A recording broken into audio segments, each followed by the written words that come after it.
Прво, сметам дека законот е непотребен, значи воопшто непотребен. СДСМ направи стратешка грешка што ги отвара овие етнонационалистички прашања кои ги зовриваат страстите кај десницата и во албанскиот и во македонскиот блок. Именно тоа е непотребен чекор.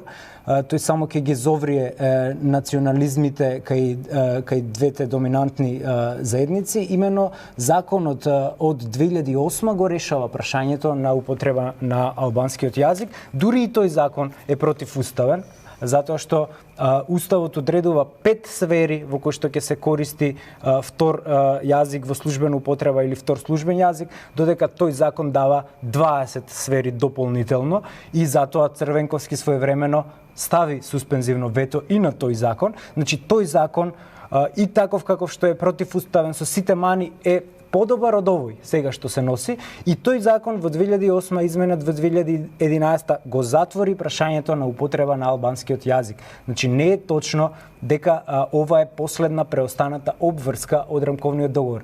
Не постои таква обврска во поглед на законот за јазик, затоа што таков закон веќе постои. Единствено преостаната обврска е процесуирањето на хашките случаи кои што се направија политички дил да не се процесираат, иако е спротивно на сите меѓународни конвенции од Женевска до посебни конвенции за кривично право. Дека може да се процесира бидејќи имаше амнестија? Апсолутно може, затоа што ние кога сме ратификувале конвенција не можеме со домашен закон или уште пострашно со автентично толкување на закон да ставите ад акта цела конвенција. Значи меѓународните конвенции се посилни од нашите закони, ме разбирате, бидејќи се непосреден извор на правото. Во поглед на процедурата е силувана, законот е донесен шверцерски, силувачки, силеџиски, и мислевме дека тоа е една епоха која во времето на груевизмот ја оставивме зад нас, дека ќе се носат закони во 12 пополнок со такви и тромански финти, со закажување седници по СМС и слично. Значи прво,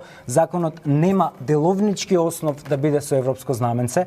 Намерно беше ставен, прекршен член 135 од деловникот, дури самиот Хан го кажа тоа, подоцна и Тимонија, овој францускиот амбасадор, кажа дека ова може да ја чини Македонија во поглед на евроинтеграциите, но не плюс, туку минус. Значи, затоа што е донесен на еден неубав. Следно, матично работно тело за законот е Комисија за политички систем и буџетска комисија, затоа што законот, пазете, е прескап.